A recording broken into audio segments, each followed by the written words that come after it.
Olá, tudo bem? Sejam muito bem-vindos. Meu nome é Ricardo Martins, eu sou fotógrafo de natureza e eu vou contar para vocês um pouco da minha história, um pouco do meu trabalho, como que é fotografar a natureza, viajar pelo Brasil e fora do Brasil e registrar animais, registrar paisagens, fotografar pessoas e isso virar um livro, que é o que eu vou contar um pouquinho para vocês aqui, sobre esse livro, que é o Amantiquir, Patrimônio Natural do Brasil. Esse é o livro que eu lancei sobre a Serra da Mantiqueira.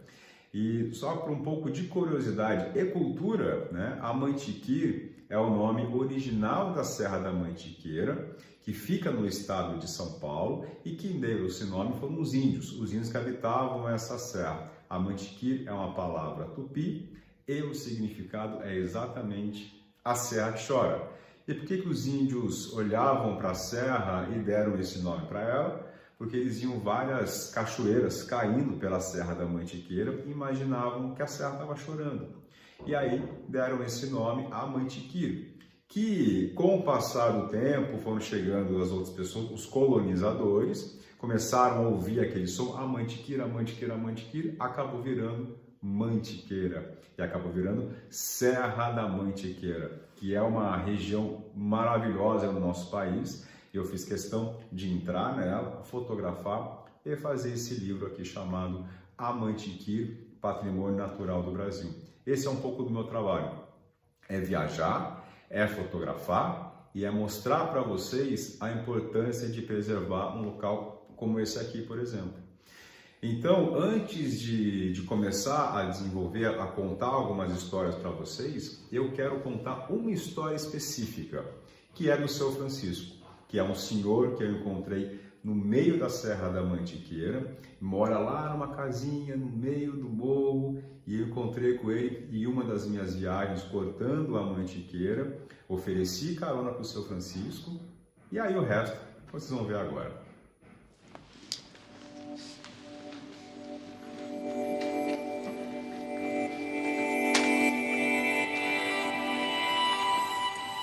A fotografia ela tem que sair do seu coração, ela tem que passar pela sua cabeça e a última etapa é a máquina fotográfica, a última. E as pessoas quando falam de fotografia, falam primeiro na máquina, né? Foto bonita, que máquina que você tem? Eu acho que o grande objetivo de tudo é isso, quando toca lá no seu coração, lá dentro do seu coração, você fez alguma coisa diferente. Esse livro, A Mantiqueira, é meu segundo livro sobre a Serra da Mantiqueira. É o 9º livro da minha carreira. A grande diferença dele para o primeiro livro da Mantiqueira é que o primeiro foi...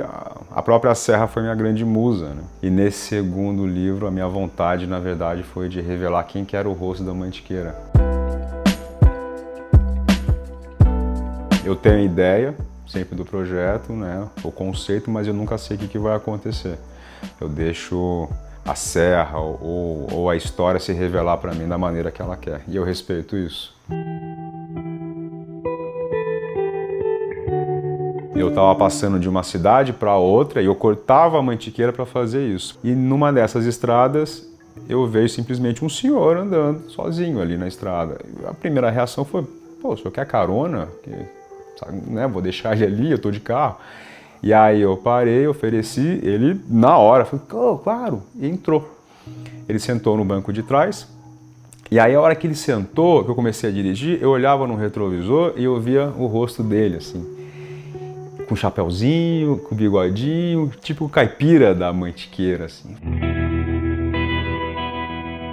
E aí eu comecei a torcer para chegar na casa dele e ele me convidar para tomar um café. Então eu estava torcendo por isso. A hora que a gente chega, que eu paro o carro, ele falou assim, aqui, ali que eu moro.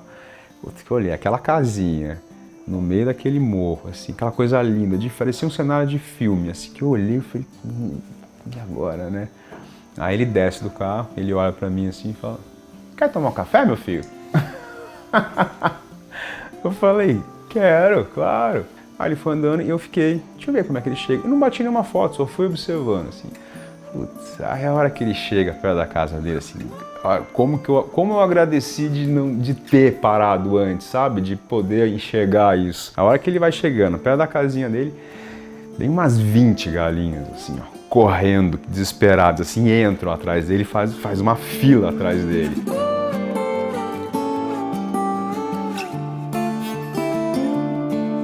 Que lá era poesia pura na minha frente, sabe? Eu levantei a câmera ali na hora e bati a foto, assim. Que poesia aquilo, assim. Que coisa mais linda. E era simplesmente o seu Francisco chegando na casa dele numa tarde. A coisa que ele faz todo dia. Quem não estava lá, quem não viu, quem não sentiu, como eu vi aquilo tudo acontecendo na minha frente, pode ver pela fotografia. Então, assim, é um presente, né?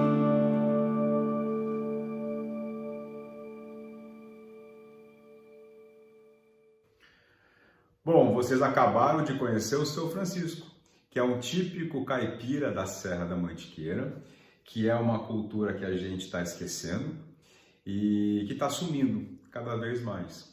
E por eu ser fotógrafo de natureza e conseguir viajar para esses locais, eu tenho o privilégio de conhecer pessoas como o seu Francisco, de sentar com o seu Francisco e tomar uma xícara de café dentro da casa dele. E isso para mim é muito gratificante. E é tão gratificante quanto poder chegar aqui e levar essa realidade para vocês. Mostrar esse mundo que tem lá fora, né, para vocês. Olha quanta coisa bonita a gente tem no Brasil. Olha quanta cultura que a gente tem. Então esse processo para mim, no meu trabalho, é extremamente enriquecedor profissionalmente e como pessoa também. E aí andando pela Serra da Mantiqueira, eu encontrei com o seu Manuel. O seu Manuel é um dos últimos tropeiros da Serra da Mantiqueira.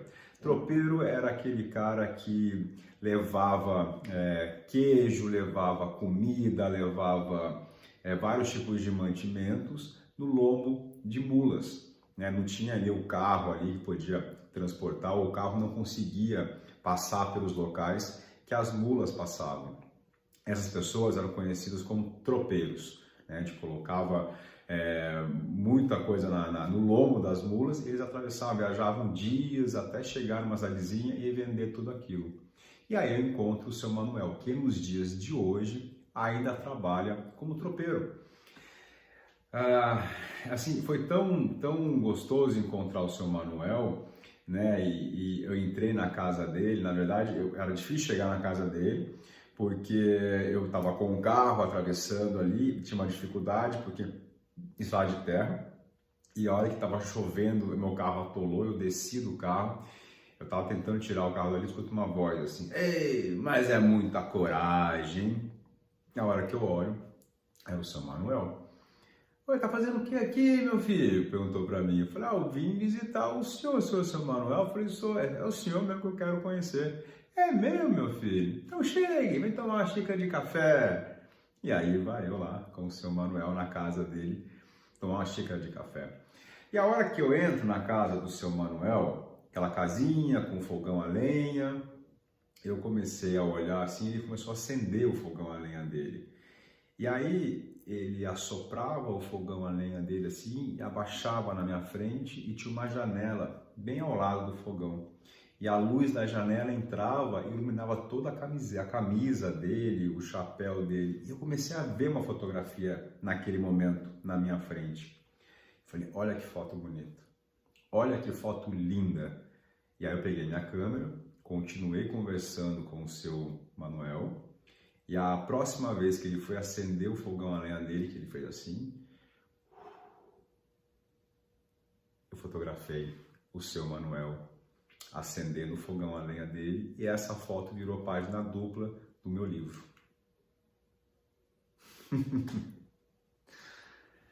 É lindo ver uma cena dessa. E a fotografia, muitas pessoas que olhavam essa foto me falavam assim: "Eu lembro do meu avô, ele acendia também com essa palha do pinheiro, ele fazia fogo do mesmo jeito." Me trouxe uma lembrança tão bonita essa fotografia, E fotografia é isso que a gente faz, né? Então isso é muito bonito. Quando eu consigo passar um sentimento para uma pessoa que não estava naquele local através da fotografia, aí eu realmente fiz uma fotografia. Esse é o meu trabalho, né? Então essa foto virou página dupla do meu livro e enriqueceu demais toda essa história desse projeto. E agora eu quero mostrar a vocês quem é o Seu Manuel, o rosto do Seu Manuel. Eu também queria fazer um retrato dele, queria fazer aquele retrato. E eu comecei a conversar, só para vocês terem uma ideia, eu passei ali com o Seu Manuel 4 horas.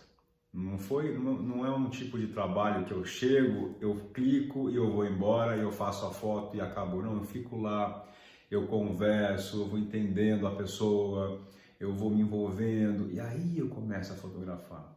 Esse é o meu processo. É assim que eu faço. E o retrato da pessoa tem que ser uma coisa muito tranquila, assim, não tem que ser, pegar minha câmera e apontar, assim, que a pessoa fica meio assustada. Então eu vou levando isso, vou conversando e quando a pessoa está à vontade, eu vou e consigo fazer uma foto. E esse daqui é o Seu Francisco.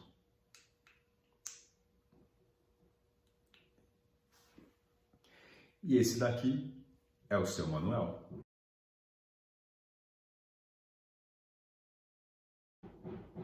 Olha a cara dele. Olha o rosto do Seu Manuel, assim. Aqui a gente estava sentado no sofá, ele estava na minha frente, e aí conversando com ele contando as histórias, os causos, né? Os causos, né, da roça, ele parava, ele olhava, e aí com a minha câmera eu apontei e cliquei. Aqui eu apresento para vocês Seu Manuel Tropeiro, um dos últimos tropeiros da Serra da Mantiqueira. Bom, e caminhando, né, a gente começa a encontrar outros personagens também. Aí eu saí do Seu Manuel, peguei estrada e fui rumo a uma cidadezinha conhecida como Cristina, cidade de Cristina, sul de Minas Gerais. Ali eu conheci uma pessoa que falou assim, olha, aqui tem o Zé Enio. Zé Enio é um cara que você tem que fotografar. Você tem que fotografar o Zé Enio. Eu falei, é mesmo? Ele falou, é um típico daqui da região, o jeitão dele, o tamanho dele, ele doma cavalo, tem um monte de história para contar. Eu falei, então eu quero conhecer o seu Zé Enio. E quando eu cheguei na casa do Zé Enio, quem veio abrir a porta para mim não foi o Zé Enio, foi a filha dele, Menina Vitória, que eu chamei de Menina Vitória, carinhosamente eu chamei de Menina Vitória. E a hora que ela veio abrir aquele portão, uma menina de 11 anos, um pouco tímida assim, que ela olhava para mim, eu vi aquele rosto, aquele formato, aquele olho totalmente expressivo. Eu fiquei hipnotizado pela Vitória, eu acho que uns 5 minutos. Eu achei aquela menina linda, com os traços lindos, assim, um olhar muito forte para mim. Aí eu sentei, comecei a conversar com o Zé Enio, até que eu falei assim, Zé Enio, chama a Vitória aqui. Aí ele falou assim, Vitória? Ele falou, eu estava sentado na parte de fora da casa do Zé Enio, né? Então, a hora que a fronteira da janela era uma fronteira de iluminação para mim. Quando as pessoas chegavam naquela fronteira, ali naquela porta ou na janela, que a luz de fora entrava, iluminava o rosto. E eu me posicionei bem ali, de propósito, conversando com o Zé Enio. E aí eu falei, Zé Enio, chama a Vitória aqui. Ele falou assim, Vitória, vem aqui. A Vitória caminhou e a hora que ela chegou naquela fronteira da porta, que a luz de fora iluminou o rosto da Vitória, eu levantei a minha câmera e fotografei a Vitória. E ela é uma foto que abre o meu livro. Essa é a Vitória. Linda, expressiva, forte. Eu achei aquilo tão fantástico, né, de olhar a Vitória na minha frente. E aí eu fiz essa foto. Então fotografia é isso, fotografia é você buscar algo a mais. E essa fotografia, ela abre o livro A Mãe Tiquir, e uma outra foto também da Vitória encerra o livro A Mãe Tiquir. Então eu vou criando todo um contexto, toda uma história em cima disso. Essa fotografia assim, me emociona muito quando eu vejo, porque a Vitória me ensinou a fazer retrato de pessoas. Quando eu fotografei ela na fronteira daquela porta, eu entendi que a luz de fora iluminava o rosto das pessoas e que a luz de dentro da casa deixava esse fundo mais escuro. E aí eu criei uma linha de retratos, que foi esse. Então a Vitória é uma foto importante para mim, muito importante, e abre e fecha o meu livro sobre a Serra da Mantiqueira. Claro que não tem como falar da Vitória sem falar do Zé Enio, que é o pai dela. Foi ele que eu fui fotografar lá a princípio. Mas eu cheguei, dei de cara com a Vitória, e aí o Zé Enio ficou em segundo plano naquele momento. Mas esse é o Zé Enio, né? Um caboclo do meio do mato, um caboclo que doma cavalo, um cara também super interessante de contar, me falou várias histórias ali para mim que me enriquecem demais, né? Como fotógrafo, como ser humano, e ali estava o Zé Enio na minha frente. Mesmo processo, sentei ali numa cadeira, ele na minha frente, ele com o cigarrinho de palha dele na mão assim, ele fumava, olhava para mim, rapaz, e papai, e falava. Como fotografar o Zé Enio, como fotografar uma pessoa com uma câmera grande, que é o que eu uso, sem deixar a pessoa tímida, né, sem graça ali olhando para baixo, exatamente isso, é um bate-papo. E quando eu fui falar com o Zé Enio, ele falou assim para mim, olha, sei se vai dar para tirar foto. Eu não falei, Zé, eu só quero conversar com você. Vamos bater um papo. Se a fotografia acontecer, ótimo. Se ela não acontecer, tá tudo certo também. E é assim que eu vou levando o trabalho. Esse é o Zé Enio, esse é o pai da Vitória. Eu fui atrás do Zé Enio para fazer uma fotografia e voltei com uma foto dele e da Vitória que abrilhantaram esse livro. A gente vai andando, a gente vai conhecendo os lugares e passando cada vez mais pela Serra da Mantiqueira, até que eu começo a encontrar bichos. Eu sempre gostei muito de fotografar bicho, né? Eu sempre gostei muito de ficar camuflado, inteiro camuflado, no meio do mato, em cima da árvore, durante 1, 2, 3, 4, 5 horas para fazer fotografia de um bicho. E aí não é diferente, né? Eu continuo fazendo fotografia de bicho hoje, mas eu faço também retrato. E aí andando pela Serra da Mantiqueira, essa foto eu estava chegando no meu carro. Cheguei no meu carro, tinha acabado de chover, a chuva passou, saiu um sol e eu comecei a ver borboletas. Borboletas azuis voando em volta do meu carro. E aí, de repente, uma dessas borboletas pousou numa folha verde que estava toda molhada ali com a chuva, e ela pousou e ela ficou. E essa borboleta, ela é muito bonita porque a parte das costas dela, da asa, né, é azul, e a parte de baixo é preta. E aí você consegue ver muito esse azul dela quando ela está com as asas abertas. Só que é difícil ela ficar com as asas abertas. E esse dia ela ficou. Ela pousou numa folha, abriu suas asas e aí ela ficou na minha frente. Peguei a minha câmera, fui devagarzinho, subi em cima do meu carro ainda para conseguir fazer essa foto e eu cliquei. E essa é a foto dessa história. Então, também é um momento muito especial para mim, assim, adoro fotografar bicho, adoro fotografar inseto e compor com as cores que eles trazem ali. Então, isso é muito importante também na fotografia. Não só você fotografar ali o que você quer, no caso aqui a borboleta na minha frente, mas o que está em volta dela, né? É o verde que combina com o azul, que destaca com o preto. É isso que eu vou pensando na minha cabeça para conseguir fazer a fotografia. E essa foto eu chamei de A Chuva e a Borboleta. Eu vou dando nome para as fotografias, né? Então, essa foto faz parte do meu livro e assim eu vou contando a história. Passando pelo próximo seguinte, eu encontrei esse cara aqui, que é uma outra história, mais um personagem do livro, que eu chamei de Seu Barba.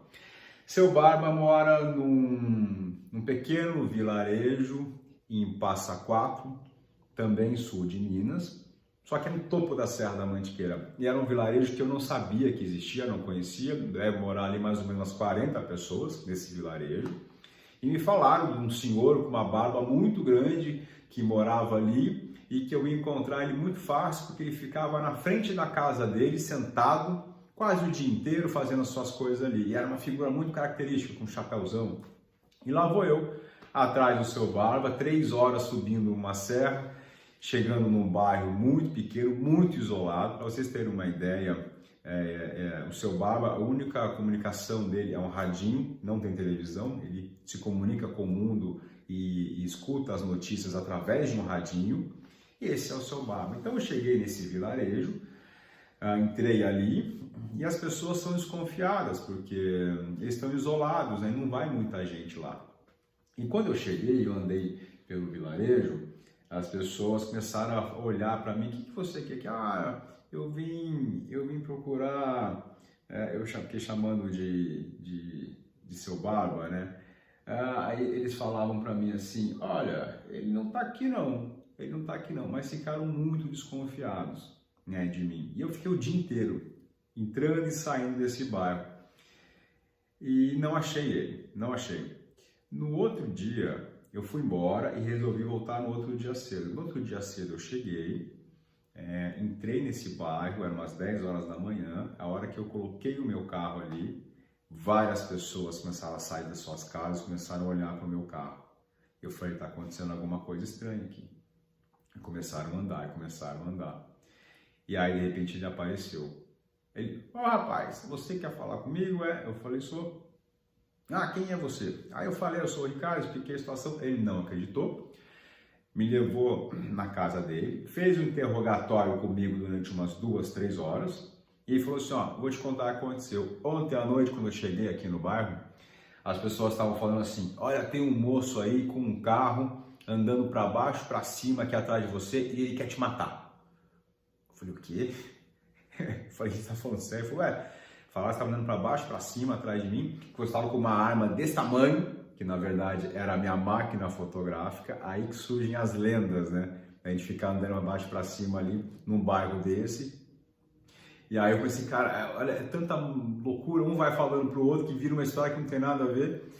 E ele falou que você queria me matar. Eu fiquei muito desconfiado, tal. E ele se convenceu que eu realmente era um fotógrafo, queria fazer uma foto dele ali. E aí ficou tudo bem, eu dormi lá, tomei café da manhã com ele no outro dia, e no dia seguinte eu perguntei: o senhor deixaria eu fazer uma foto sua? Ele olhou pra minha cara: eu deixo. Aí ele foi, sentou na frente da sua casa, e esse é o Seu Barba, que eu chamei carinhosamente de Seu Barba.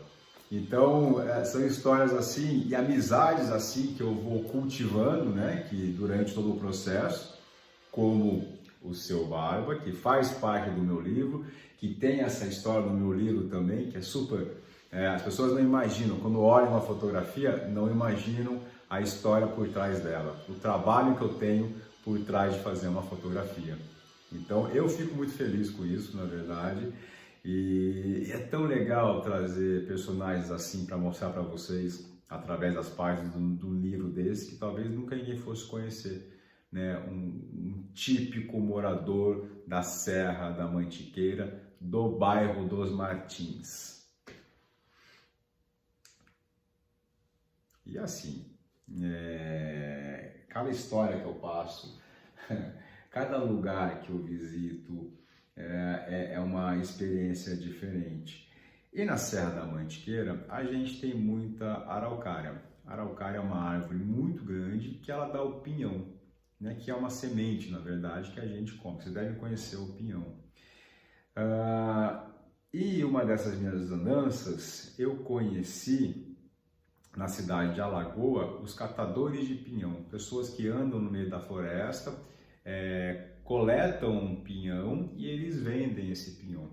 E aí eu conheci esse pessoal, comecei a conversar com eles e de repente eu vi ali, né, aquele pinhão tudo ali no chão, eles colocando aquele pinhão num cesto, embalando. E no meu livro eu vou trazendo bicho, eu vou trazendo personagens, né, pessoas, e eu vou fazendo composições também nas páginas do livro. E aí a hora que eu vi um senhor mexendo naquele balaio de pinhão, com aquela mão, com aquela cor na frente, na minha frente, falei, aí tá uma fotografia, quero fazer uma foto. Eu me concentrei atrás deles, eles mexendo ali no pinhão, eu fiquei com a minha câmera ali, e a hora que ele começou a passar a mão, eu comecei a clicar e comecei a fotografar. Então eu chamei essa fotografia, né, o queijo, o café e o pinhão.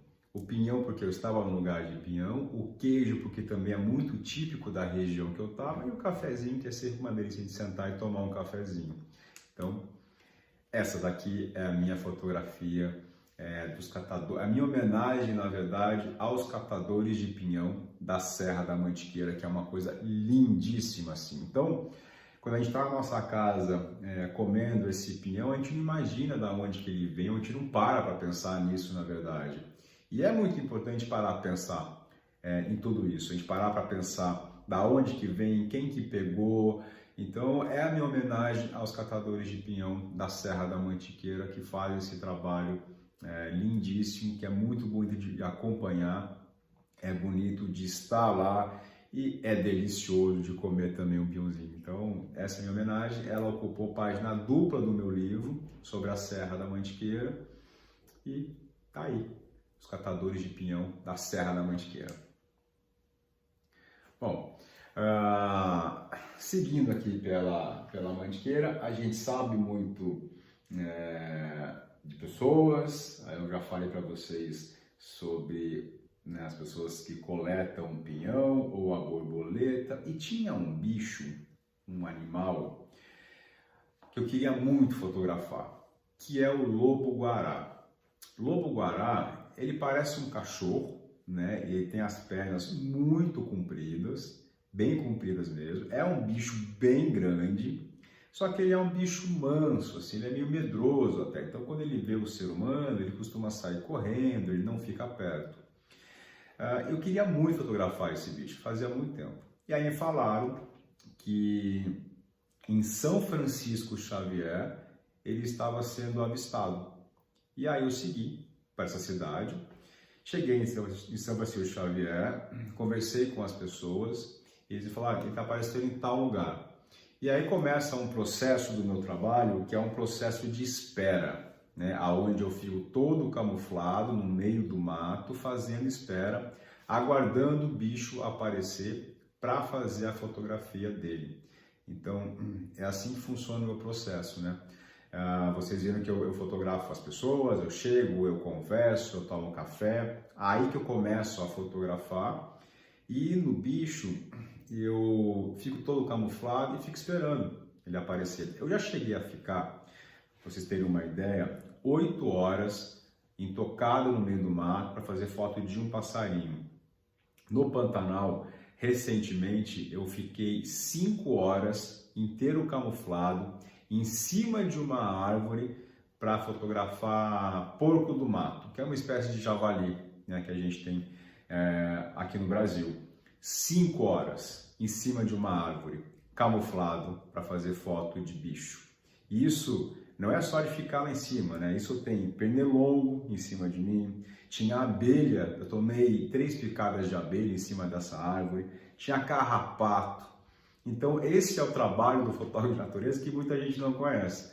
Muita gente, que legal, você vive viajando, é delicioso, eu amo. O que eu faço hoje é um sonho de criança, assim, eu amo fazer isso. Eu não me imagino fazendo outra coisa. Só que também tem esse lado, né? Tem o lado que você passa por essas situações, de você ficar desconfortável em cima de uma árvore, você tomar picada de inseto e de você se manter firme ali para conseguir fazer a fotografia. E o lobo-guará era um bicho que eu queria muito fotografar, identifiquei aonde ele estava ficando, né, que era nessa região, bolei a minha estratégia para conseguir fazer uma fotografia dele, parei ali e eu fiquei. A primeira noite ele não apareceu, eu não consegui, porém eu insisti nisso, eu continuei lá, eu fiquei lá. E aí na segunda noite, depois de mais ou menos umas 3 horas de espera, isso à noite, tá, pessoal? Eu fotografei ele à noite, então fiz um esquema de iluminação. Eu joguei ali uma fonte de luz, né, uma luminária, aonde possivelmente ele estaria aparecendo, e também trabalhei com flash. Então, para fazer essa fotografia aqui, eu fiz todo um esquema de luz, né? Então ficou um fundo preto e ficou o bicho ali na frente, que é o lobo-guará. O lobo-guará, apesar de ser muito grande, parece um pastor alemão. Imagina um pastor alemão com as pernas bem compridas, assim. É mais ou menos um lobo-guará, para vocês terem uma ideia do que ele é. Apesar de ser um bicho muito grande, é um bicho que ele se alimenta de roedores, de ratinho, né? Então, basicamente a dieta dele são de roedores e também de uma árvore que chama lobeira, né? Essa lobeira, ela dá um fruto bem redondo e grande e ele come esse fruto. Então, essa árvore ganhou o nome de lobeira. Basicamente, essa é a alimentação do lobo-guará. E ali eu fiquei parado esperando ele, até que ele apareceu e eu fiz essa fotografia aqui do lobo-guará. Parece um fogo atravessando a noite ali na floresta, né? Então, eu queria muito, muito, muito ver esse bicho, muito na minha frente. E é tão emocionante quando eu encontro esses animais no meio da floresta, é tão emocionante isso. Eu me emociono tanto, assim, me sinto um privilegiado de ter contato com animais como esse daqui. De verdade, assim, eu me sinto muito privilegiado de encontrar bichos como o lobo-guará na minha frente. E eu não entendo como as pessoas podem matar um bicho desse ou maltratar um bicho desse. A gente tem que preservar, a gente tem que cuidar deles. Então não entra na minha cabeça algo nesse sentido. E aí, a hora que aparece um bicho desse, eu sinto uma felicidade tão grande ali, assim, de olhar ele na minha frente, de poder fazer parte disso e conseguir fotografar tudo isso daqui. Então, assim, é algo que eu adoro e esse é o lobo-guará, esse bicho lindo, lindo, lindo, lindo, lindo, lindo.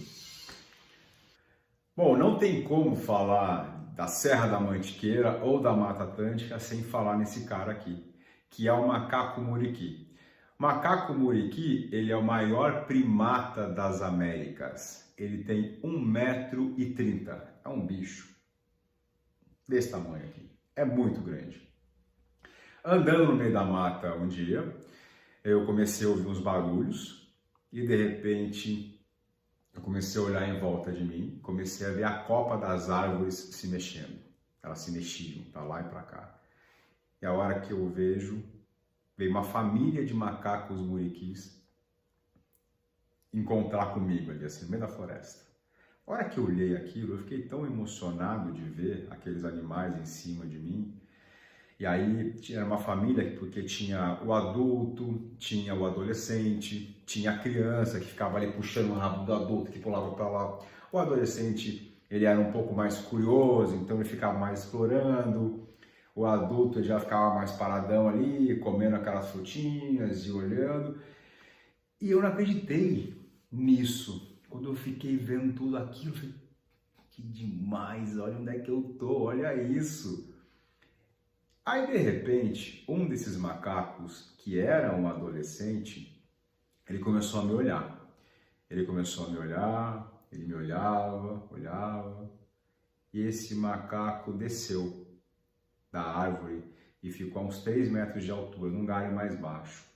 Nesse galho, ele começou a me olhar, só que ele se escondia. E ele fez assim, ó. Ele ficou escondido, aí ele fazia assim, ó. Ele olhava para mim, a hora que eu ia bater a foto dele, ele fazia assim, ó. Aí ele ia pro outro lado da árvore, ele se escondia aqui, eu levantava, fazia a foto, ele se escondia de novo. Eu falei, ele tá brincando comigo, ele tá fazendo palhaçada. E aí na hora eu não acreditava, eu falava, cara, que louco, que isso? Ele brincou comigo durante uns 5 minutos mais ou menos. e de repente esse macaco foi e subiu de novo e foi embora lá para cima da árvore. E aí eu, numa felicidade muito grande, segurando a minha câmera, eu falei assim, cara, eu quase consegui fazer uma foto sua. Você vai deixar fazer uma fotografia sua eu olhando para cima, né, brincando com ele. Aí de repente esse macaco, ele olhava para mim lá de cima, ele fazia assim, e ele desceu. Ele desceu, desceu, desceu, desceu. Aí esse macaco não se escondeu mais. Ele parou em um galho de árvore, ele sentou no galho de árvore, cruzou as pernas, colocou o braço aqui assim e ficou me olhando. Eu não acreditava naquilo. Eu levantei a minha câmera e bati a foto do macaco muriqui sentado num galho de árvore, como se fosse, parecia um humano ali, sentado no seu sofá, vendo uma televisão. Então, esse tipo de situação é o que eu chamo de presente da natureza. Quando um bicho se aproxima tanto de mim assim, senta num galho de árvore, totalmente na minha frente, sem nenhuma proteção, é um presente que eu tenho. Né? Ali ele está completamente seguro, ele está confiando na minha presença, que eu não vou fazer nenhum mal para ele. Então, quando isso acontece, realmente é um privilégio para mim. Realmente é algo que eu tenho que parar e agradecer na hora. E quando uma fotografia dessa acontece ainda, eu acho que o ciclo se fecha naquele momento ali. É um presente que eu trago da natureza. Então esse é o macaco muriqui, é o maior primata das Américas e infelizmente é um animal que está em extinção, né? Hoje existem mais ou menos uns 1.500 macacos desse no meio da floresta e está acabando cada vez mais. É muito triste eu falar isso, é muito triste saber disso. Esse era um bicho que era para ser preservado. O habitat dele, que é a Mata Atlântica, ela tinha que ser preservada. E a gente vê só cada vez mais acabando. Então a gente tem que ter uma consciência de parar e de preservar, de entender a importância que é ter uma floresta em pé. A gente tem que entender isso. Então esse aqui é o macaco muriqui, é um bicho que eu adoro, eu sou fã desse bicho, já encontrei com eles no meio da floresta várias vezes, não foi só essa vez. E essa é uma das fotografias também que fazem parte do meu livro Amantiqui, Patrimônio Natural do Brasil. Então é esse tipo de situação que eu trago para vocês aqui e mostro. Olha o que eu vi, olha quem estava no meio da mata. Olha esse cara, olha esse macaco muriqui, que bicho mais lindo. É isso. Bom, eu falei muito desse projeto, né, desse livro da Serra da Mantiqueira, mas o Brasil, ele é fantástico. O Brasil é muito bonito. E eu viajo bastante, né, pelo Brasil. Eu já fui para todos os lugares praticamente. E conheci muitas pessoas e já vi muitos animais.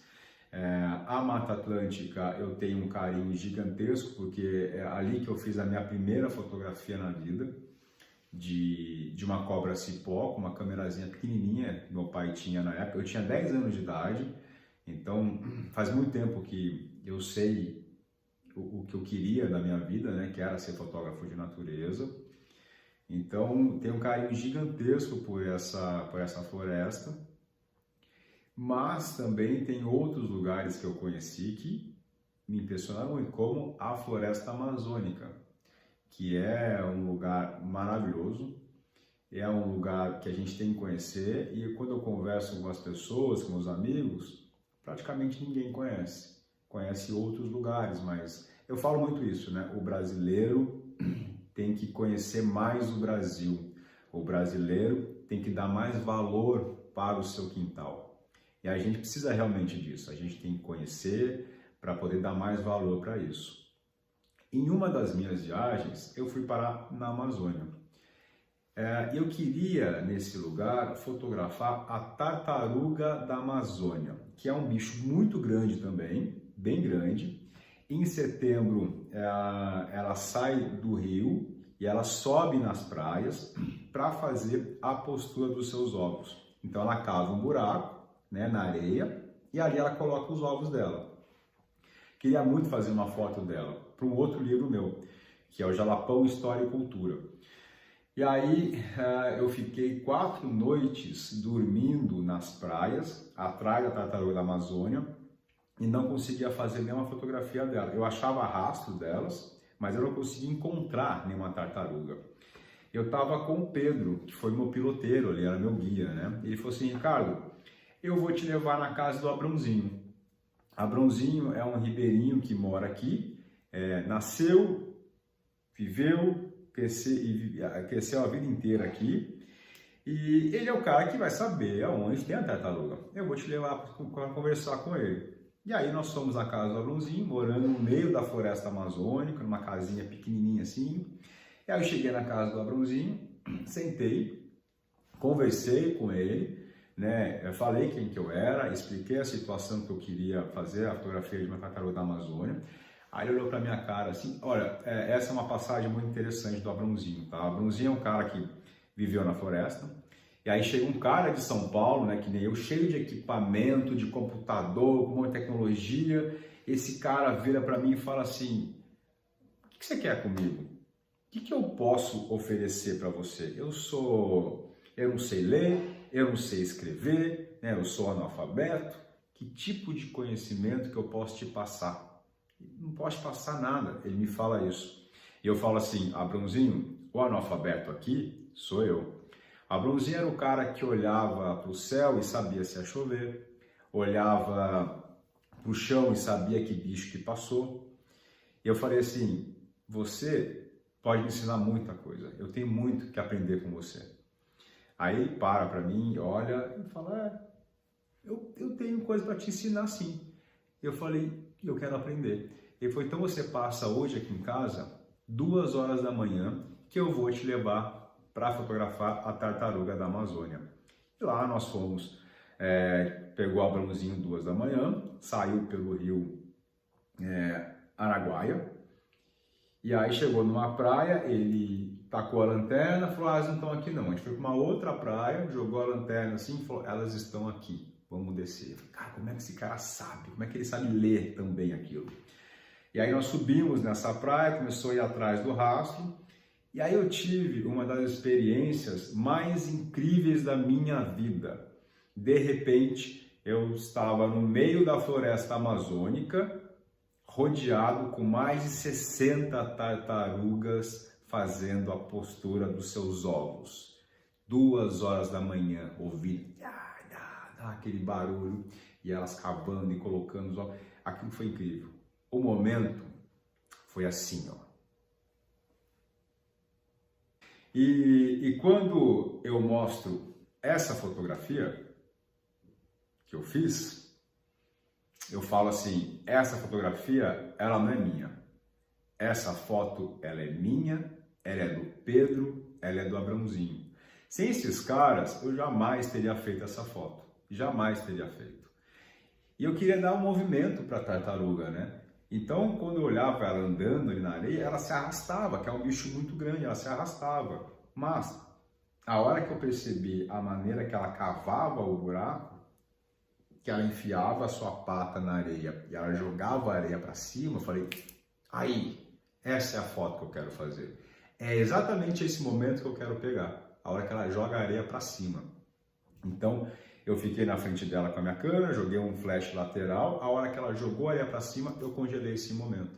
Então, essa é a fotografia da tartaruga da Amazônia, que é minha, do Pedro e do Abrãozinho, que vocês conheceram aí.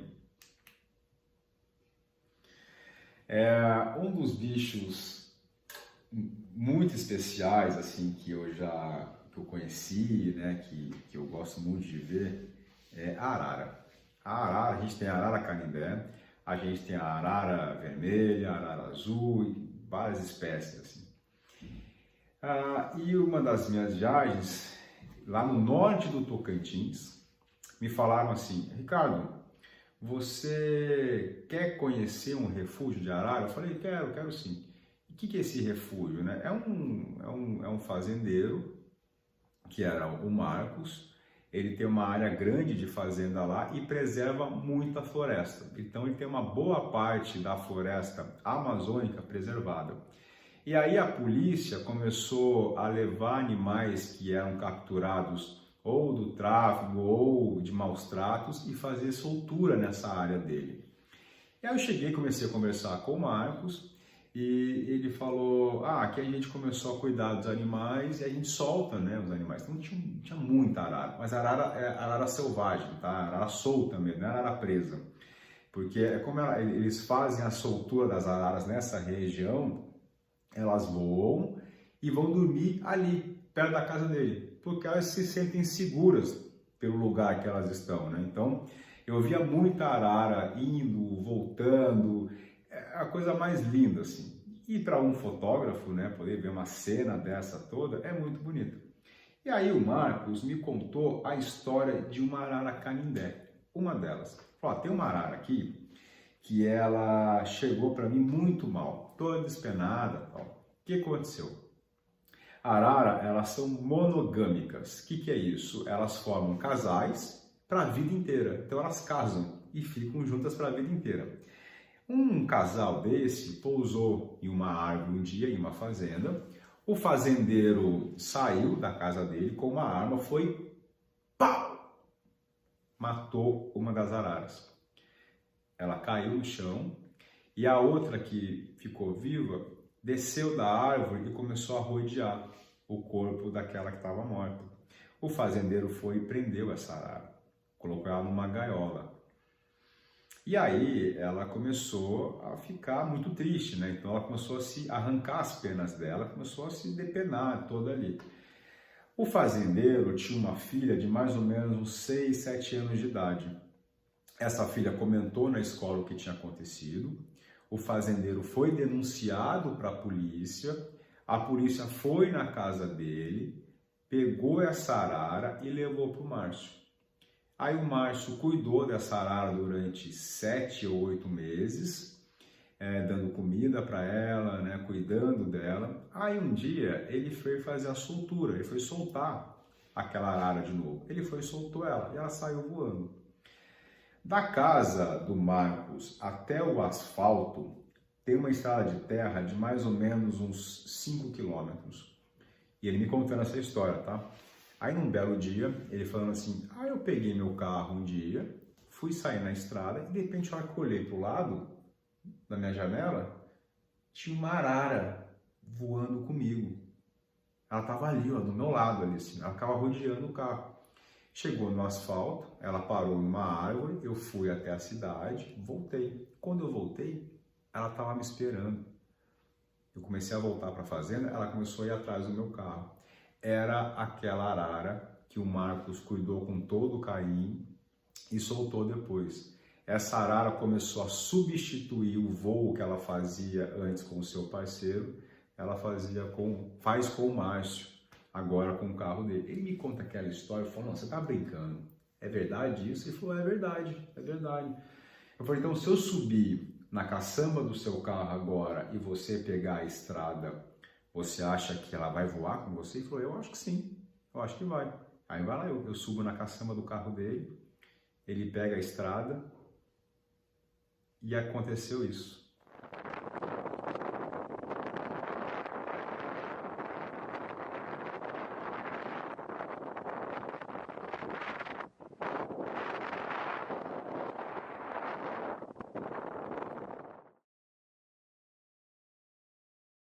Se eu não tivesse filmado isso, talvez, Ricardo está contando história. Não, isso aconteceu. Isso é incrível, né? Isso é muito legal, Então, essa é uma das histórias que acontece na minha profissão. É a coisa mais incrível, né? A gente tem muita coisa do ser humano desmatando, fazendo isso e tal, mas a gente tem muita coisa legal também. Né? A gente tem muitas pessoas boas no mundo, eu acredito muito nisso. E o Marcos é uma delas, cuidou do arara desse jeito e cuida de várias outras ali. E ela, né, de uma forma de gratidão também, ficou voando com ele. E a Sarada está lá até hoje, fica lá com ele. E foi lindo poder registrar essa história, poder contar essa história através da fotografia. E aí eu brinco, né? Um dia eu voei com uma arara canindé, porque a hora que eu estava em cima do carro, ela passava do meu lado, eu conseguia ver as penas dela mexendo. Ela olhava dentro do meu olho, assim, ó. Ela fazia isso. Incrível, incrível, incrível, incrível. Então eu tenho que mais agradecer todos os dias pela profissão que eu tenho. Essa é a arara canindé. Olha, eu falei de vários bichos para vocês, mas tem um bicho que eu tinha sonho de encontrar na minha frente desde criança. Desde criança eu tinha o sonho de estar cara a cara com esse bicho, que é a onça pintada, que é o maior felino das Américas, é um bicho majestoso, lindíssimo, e eu tenho uma ligação forte porque o meu pai é do Pantanal, então passei boa parte da minha infância indo para o Pantanal e ouvindo histórias de onça, ouvindo sobre a onça pintada. Eu sempre tive sonho de fotografar ela e sempre esperei o momento certo também, até que esse momento aconteceu. Eu fui para o Pantanal, para uma região, Mato Grosso, para uma região da cidade de Poconé, perto de Cuiabá, e a região específica ela chama Porto Jofre. É uma região que tem muita onça pintada. E nesse local, as onças elas costumam ficar na margem do rio de manhã ou à tarde, caçando. Então, uma técnica para você conseguir fotografar a onça pintada, mas não é perigoso? Você ficou ali? Claro que é perigoso, assim, mas você consegue, estudando a região, estudando o comportamento do bicho, desenvolver algo que você consiga fazer sem correr risco. Então, a onça ela costuma ficar no barranco, nesse local. Então, se você está de barco pelo rio ali, você consegue avistar a onça e consegue fotografar, sem estar no mesmo ali ambiente, na terra com ela, e tomar uma surpresa. Então, eu estudei muito bem a região e fui para Porto Jofre para conseguir fazer a foto da onça pintada. Eu tinha 7 dias para ficar nesse local. Eu não sabia se em 7 dias eu ia encontrar a onça ou não, né? Não sabia disso. E aí, no primeiro dia, a gente saiu de barco e eu tive a grande felicidade, o grande presente de encontrar essa onça depois de 20 minutos subindo o rio. Depois de 20 minutos, aí eu encontrei com uma onça pintada que estava parada na margem ali assim. A ação disparou, minha mão começou a ficar suada e de repente eu vi aquele bicho lindo na minha frente, aquele felino andando assim. Ela levantou, ela começou a andar na minha frente, ela andou, ela entrou no rio, ela saiu de novo, aí ela parou numa árvore e ela ficou me olhando. E eu tava com o barco e eu ia indo atrás dela, assim. Eu ia atrás dela, eu voltava, eu ia. E aí, ela tava num lugar na margem do rio que a luz não tava boa para fazer a fotografia. Eu precisava que ela atravessasse o rio e fosse para outra margem. E aí eu falei, nossa, tá tão bonito tudo isso daqui, mas eu queria tanto fazer uma foto dela na outra margem, eu ficava pensando comigo, mas aquela emoção me pegando e eu fotografando ela e ela andando. De repente, ela levanta de novo, começa a voltar pela margem do rio, aí ela para, fica me olhando, eu afastei um pouco com o barco e aí ela entra nesse rio. E ela atravessou o rio Cuiabá na minha frente. Eu vi ali a cabeça dela assim, passando pelo rio ali, passando, andando, nadando. E ela começou a atravessar, atravessou o rio, até que ela chegou na outra margem. Eu falei, nossa, não acredito. Obrigado, obrigado. E aí, a hora que ela foi saindo do rio, eu só pedi assim, olha para mim. olha para mim antes de você subir para outra margem e desaparecer no meio da floresta. Essa onça vai e olha para trás. Eu, crack, fiz a foto dela. Ela começou a andar pela margem do rio e, para minha surpresa e para minha felicidade, ela não entrou na floresta de vez. Ela começou a andar pela margem ali, toda encharcada. A água escorrendo pelo corpo dela, pingando pelos pelos, ela começou a andar. E essa onça começou a subir por um tronco de árvore que estava caído, bem na margem do rio, assim. E ela ficou na minha frente, completamente limpa, sem nenhum galho, sem nenhuma folha na frente dela. Essa onça vai, para nesse galho de árvore. Na hora tinha uma correnteza muito forte que me jogava para o outro lado e eu tinha que controlar ali aquele barco. Eu comecei a voltar com o barco, só que ela parou e ela me esperou. Ela ficou me esperando.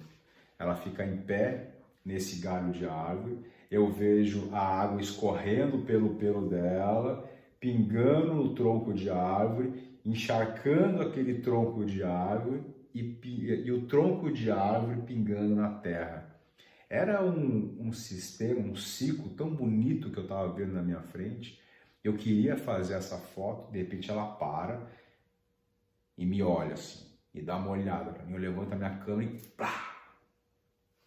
E fotografei a onça pintada. Essa é a foto da onça pintada que eu esperei anos para conseguir fazer. Foi um momento muito especial na minha vida, né? Um momento totalmente inesperado, a maneira que ele aconteceu, porque essa onça ficou 2 horas ali comigo, ela não foi embora, ela não se escondeu, não correu para o meio da floresta. Durante 2 horas ela andou na margem, ela caçou na minha frente, ela afiou as garras dela em um tronco de árvore, ela dormiu, ela levantou, ela atravessou um rio e me deu essa fotografia assim. Então, eu sou muito grato por tudo isso, muito feliz. E eu falo, né? A primeira vez que eu vi e fotografei uma onça pintada, ela foi gentil comigo. A onça pintada foi gentil comigo. E eu consegui fazer essa fotografia. Então, tudo isso que eu contei para vocês é um pouco do meu trabalho, é o que eu faço. Essa é a minha profissão, eu vivo disso, é um sonho de criança que eu tornei realidade. Então, se eu posso dar algum conselho para vocês, assim, acreditem nos seus sonhos. E a primeira pessoa que tem que acreditar em você é você mesmo, mais ninguém. Acredite em você. Eu quero fazer isso, corre atrás, não desiste. Não foi fácil chegar aqui, para mim, como nada é fácil, nenhuma profissão é fácil, mas eu nunca desisti. Eu sempre acreditei nisso com muito amor, com muita paixão, me joguei de cabeça e hoje eu vivo disso. Eu lancei 10 livros de fotografia, vou lançar meu 11º livro agora, e aquele sonho de criança se tornou uma realidade onde eu vivo do que eu amo, eu vivo da fotografia de natureza. Então, esse é um pouco do meu trabalho, esse sou eu, sendo fotógrafo de natureza. Eu espero que vocês tenham gostado, né, de ouvir alguns causos da minha jornada até aqui. Então, muito obrigado a todos vocês. Sigam os seus sonhos, acreditem em vocês. Grande abraço.